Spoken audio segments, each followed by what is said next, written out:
Seja bem-vindo ao canal. Vamos falar sobre... E hoje nossa aula é sobre Apocalipse 4, a nossa saga, conversando um pouquinho sobre o livro de Apocalipse, né?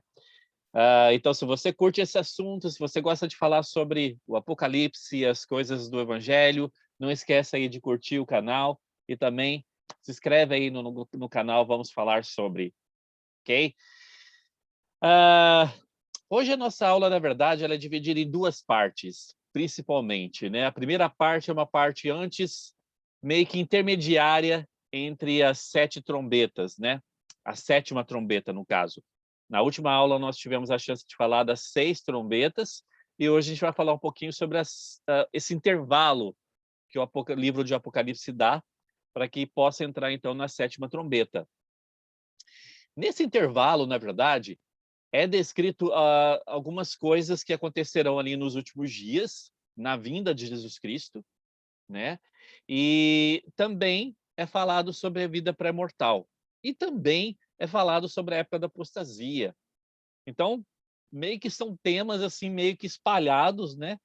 Que são colocados aqui nesses 2 capítulos, que é o capítulo 11 e 12 de Apocalipse. Vamos começar o capítulo 11 só mostrando para vocês o que aconteceria nessa época. Basta dizer, isso está no livro do Instituto, basta dizer que os judeus voltaram para sua terra natal e reconstruíram Jerusalém. Então, esse é o cenário histórico do que estava acontecendo aqui. As nações se reunirão contra Jerusalém para combatê-los. Seus exércitos cercam a cidade e têm um relativo poder sobre ela durante 3 anos e meio. Esse é o cenário, então, histórico que aconteceria em Jerusalém durante esses últimos dias, né? E aí, o Senhor ele fala algumas coisas interessantes aqui no livro de Apocalipse.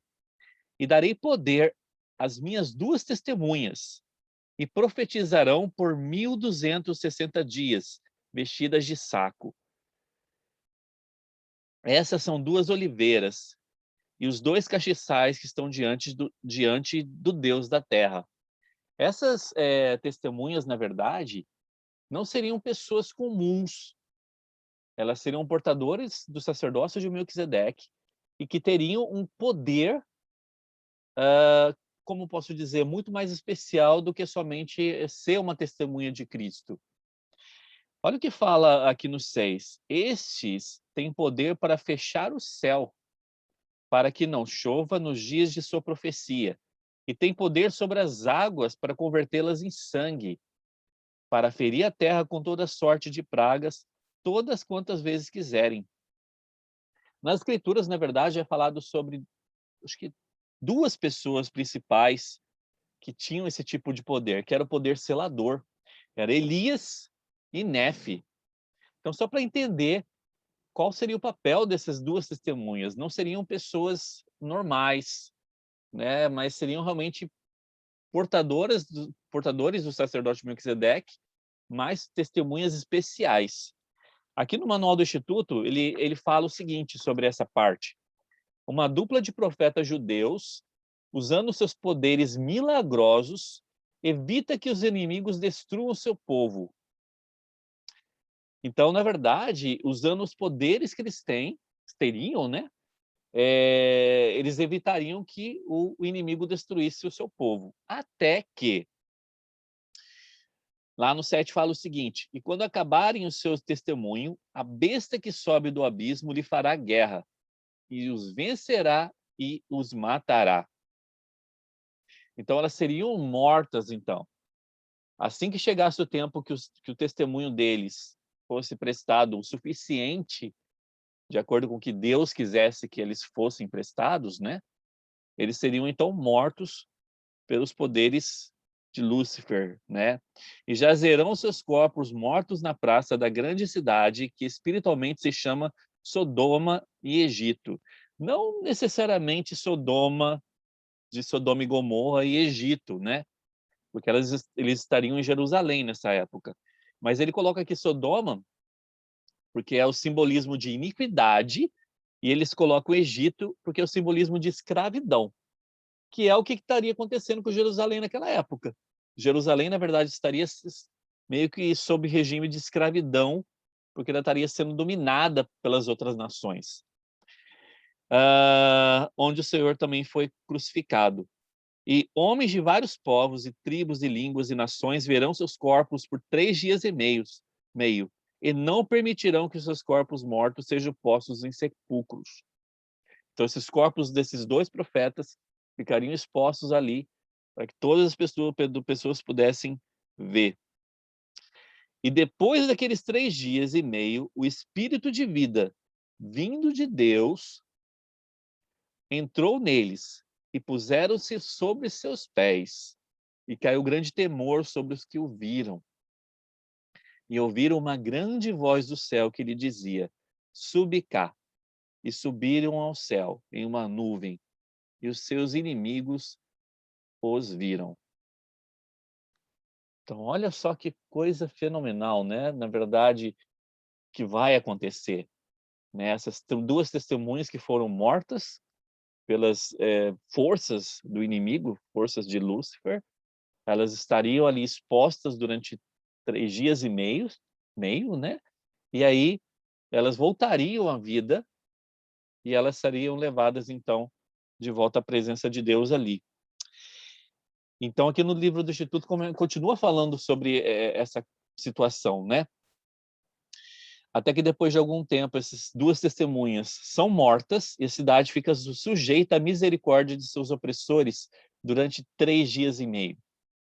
Os 2 profetas, então, se levantam dos mortos e sobem ao céu. E aí começa um capítulo atrás do outro, né? E, na verdade, hoje, eu vi com uma camisa aqui, tá meio que expressando o que está acontecendo agora no livro do Apocalipse, né? Mas é The Battle Begins, que a batalha começa.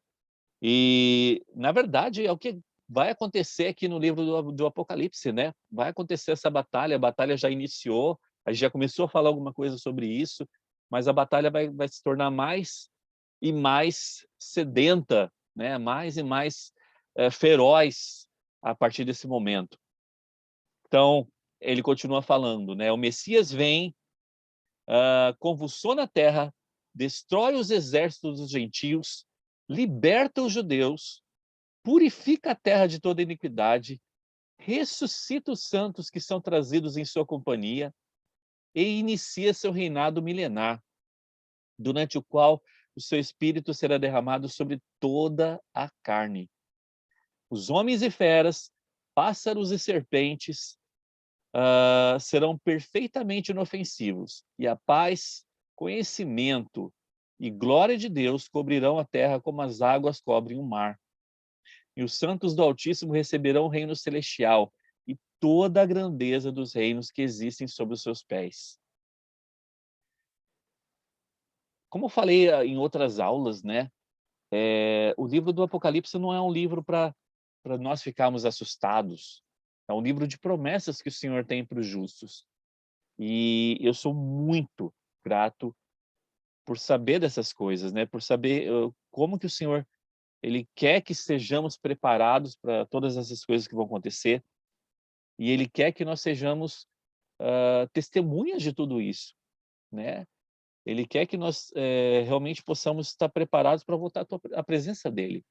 E essa é a grande mensagem do livro do Apocalipse, né? Quando a gente está falando que a batalha começa, realmente é uma batalha de testemunhos durante o tempo todo. E o livro do Apocalipse nos mostra isso bastante. E aí começa então a 7ª trombeta.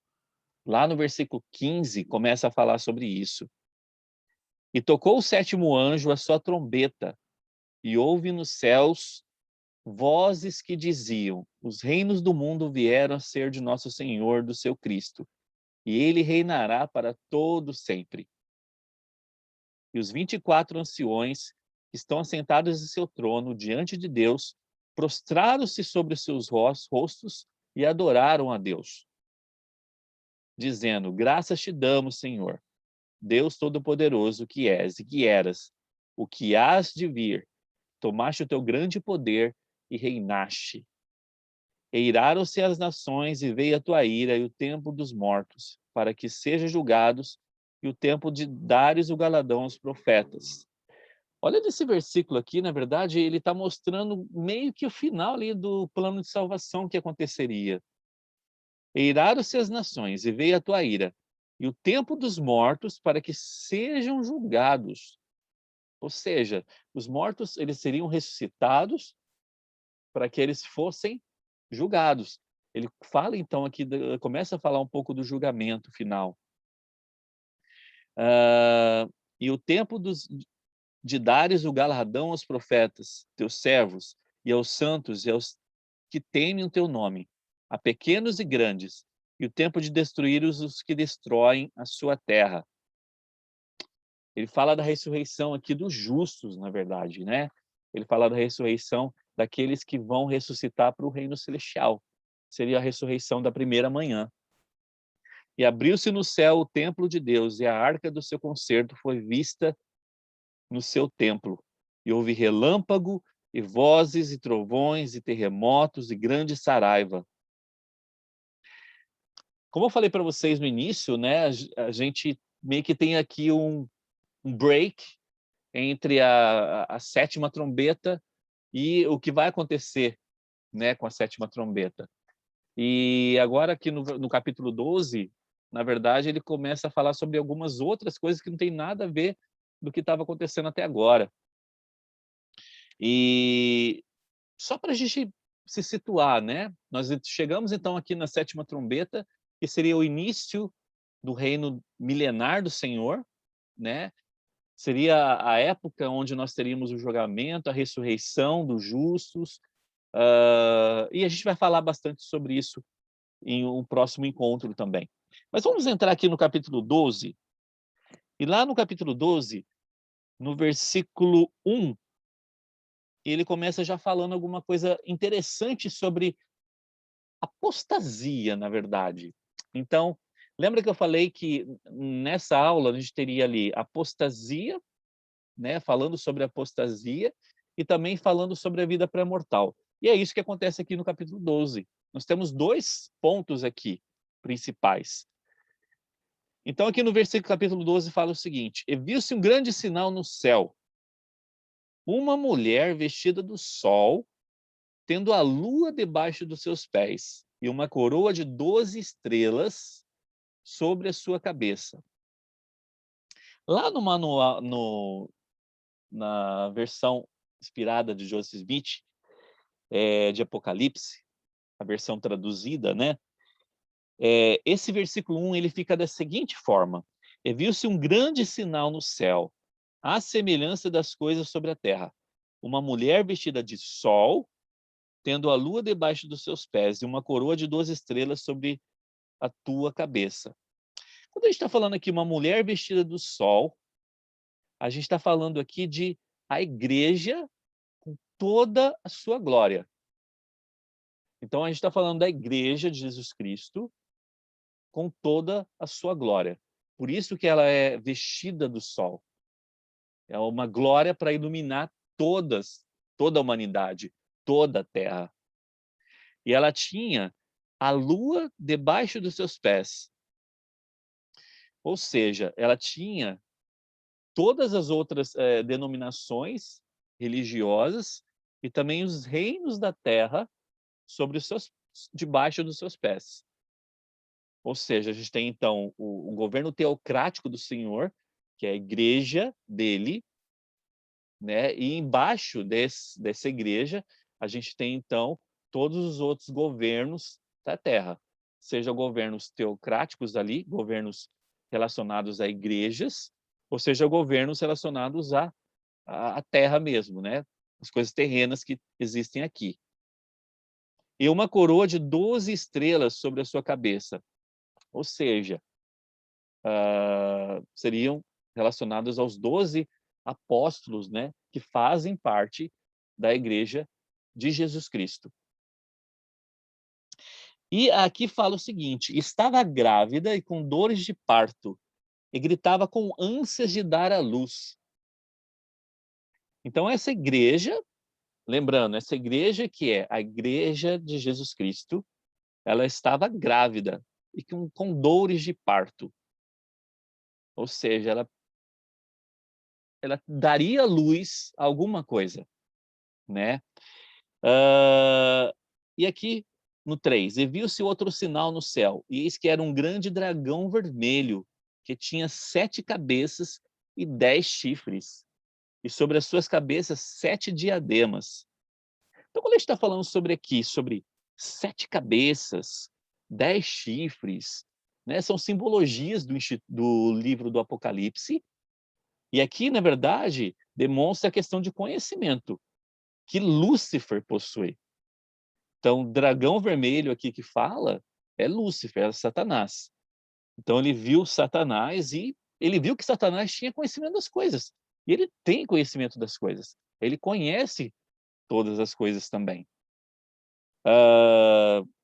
E a sua cauda levou após si a terça parte das estrelas do céu e lançou-as sobre a terra. Então, lembra que eu falei para vocês que nesse capítulo a gente falaria um pouquinho da vida pré-mortal? Então, na vida pré-mortal, né, Lúcifer, na verdade, no plano pré-mortal, ele apresentou um plano ao Pai Celestial, e esse plano dizia que todas as pessoas seriam salvas. E Jesus Cristo apresentou um outro plano, dizendo que as pessoas teriam livre-arbítrio para fazer as suas escolhas aqui na Terra.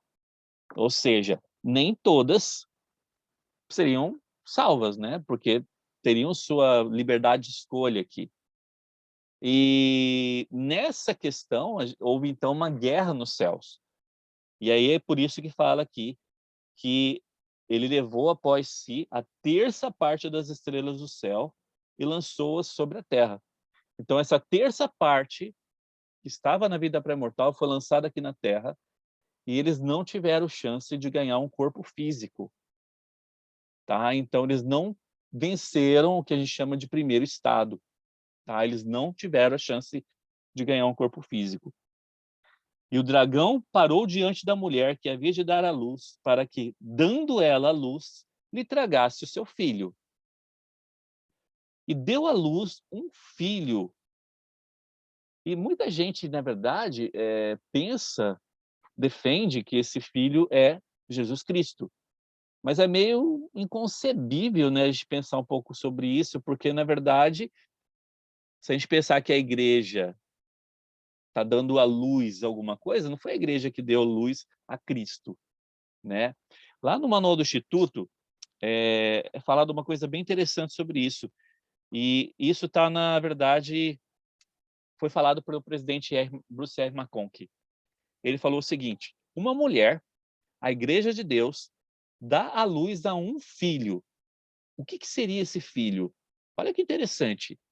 O reino de nosso Deus e seu Cristo, que regerá durante a era milenar o reino que o apóstolo João vira em visão. Então, na verdade, esse filho seria o reino de Deus e de Cristo durante a época do milênio. É um reino teocrático. Tá? Foi essa interpretação inspirada que o profeta deu a essa passagem. Os maiores eruditos bíblicos do mundo acreditam que o Filho, nessa escritura, é Cristo. Uma conclusão especulativa que, embora profundamente persuasiva, é refutada pelo fato óbvio de que a igreja não deu à luz a Cristo, pois ele é o criador da igreja. Embora tenhamos a impressão de que é confuso falar da igreja e do reino como entidades separadas, uma dando origem à outra, a gente parar para pensar, poxa, igreja dando origem ao reino de Deus, é meio, né, estranho de pensar dessa forma separada.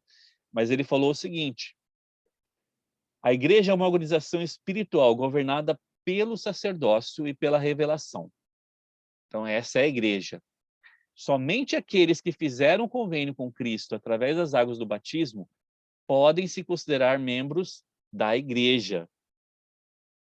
O reino de Deus é um produto da igreja. Ou seja, ele é uma organização política a que pertencerão todos os homens que viverem durante a era milenar. Então, na verdade, o que está sendo falado aqui é sobre o milênio.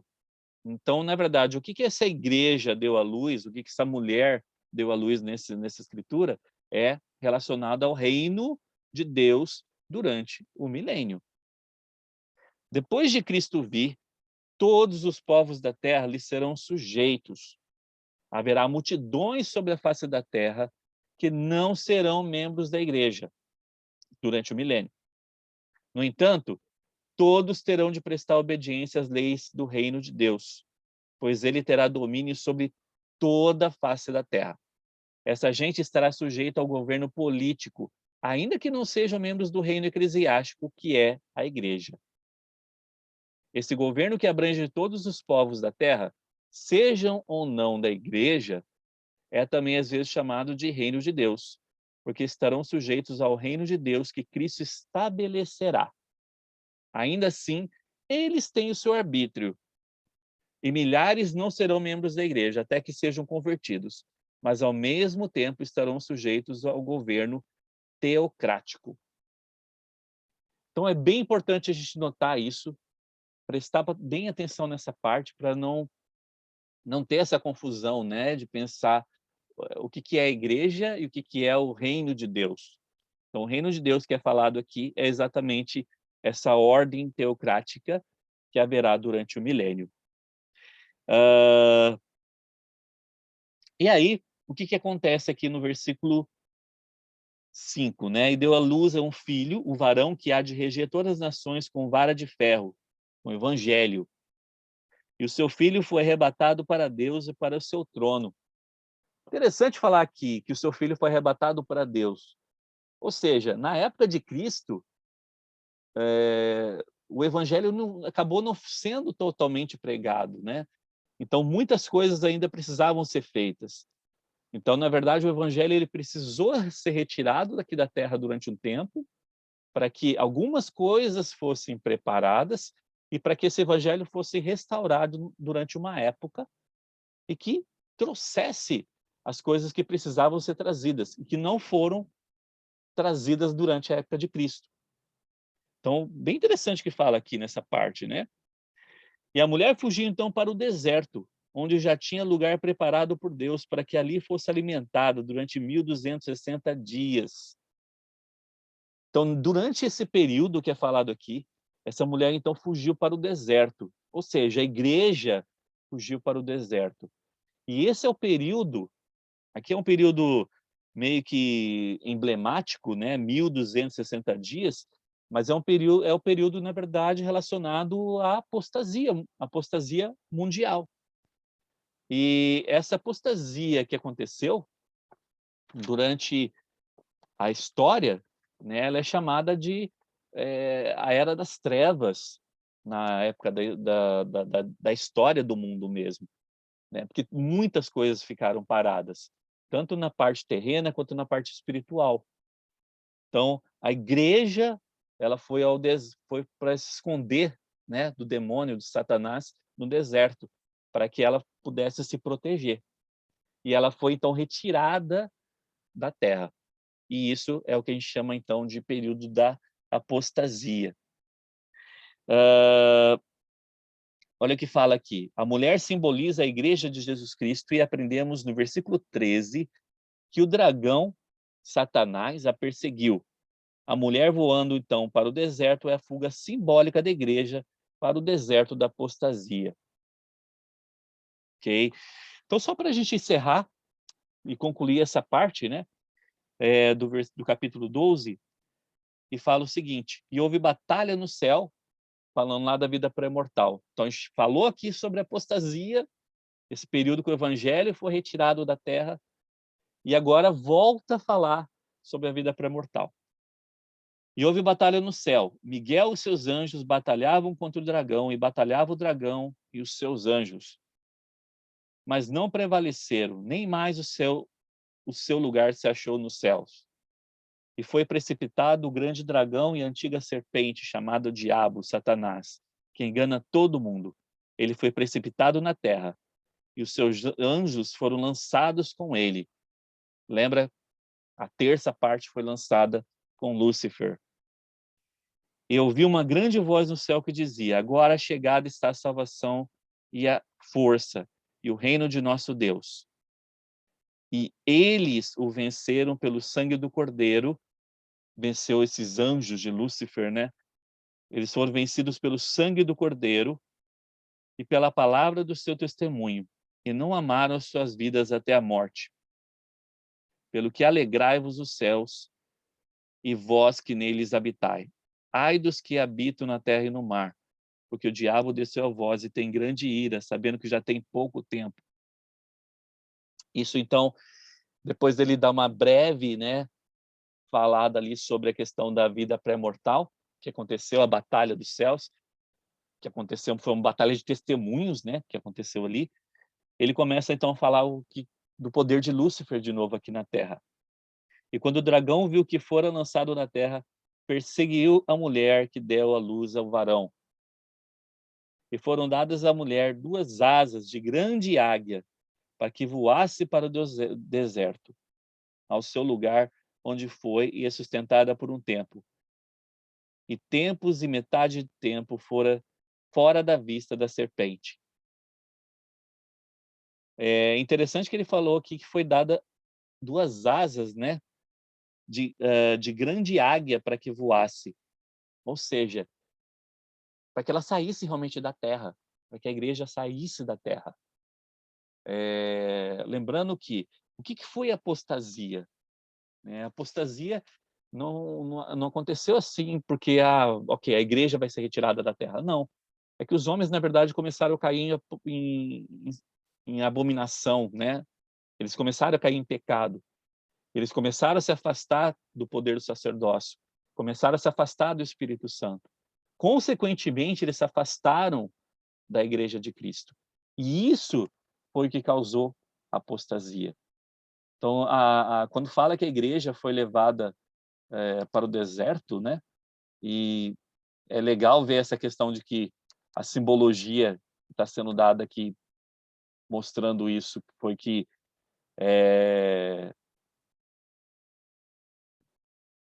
só um minuto aqui. Deixa eu tirar essa página. E é interessante ver que foi dado daqui 2 asas para que ela pudesse voar e tudo mais, mostrando exatamente isso, que ela foi retirada aqui da Terra, né? Aqui eu gostaria de encerrar, na verdade, uma citação bem interessante aqui, falando sobre isso.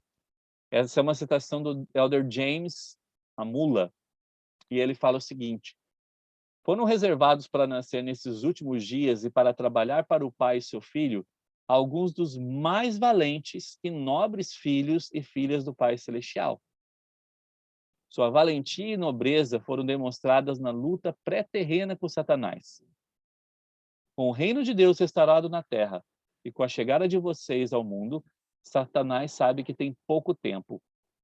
Assim, Satanás está combinando todos os recursos à sua disposição para fazer com que vocês transgridam. Ele sabe que se conseguir que vocês transgridam, pode impedir que façam uma missão de tempo integral, que se casem no templo e criem seus futuros filhos na fé. E tudo isso enfraquece não apenas vocês, mas a igreja. Ele sabe que nada pode destruir o reino de Deus, a não ser a transgressão do seu povo. Tenho certeza de uma coisa: o foco desta guerra agora está sobre vocês. Então, eu gostaria de deixar essa aula, né, com esse desafio aqui para a gente. Que a gente pudesse pensar nessas últimas palavras aqui do Elder James. Ele fala que tenho certeza de uma coisa: o foco desta guerra agora está sobre vocês. Lúcifer, ele sabe quem somos nós, ele conhece cada pessoa também, e ele sabe quais são as nossas fraquezas. E a gente precisa lembrar, nós somos reservados para nascer aqui nessa terra durante esse período, porque era um período especial para que pudéssemos nascer aqui. E, na verdade, Cristo, ele sabia que nós teríamos um grande papel aqui na terra de sermos propagadores do seu evangelho, propagadores do que ele espera que sejamos, da sua imagem. E eu deixo esse desafio para que a gente possa realmente pensar sobre essas coisas e lembrar que a mensagem principal do Apocalipse é essa esperança aos justos, é a esperança aos membros da Igreja de Jesus Cristo.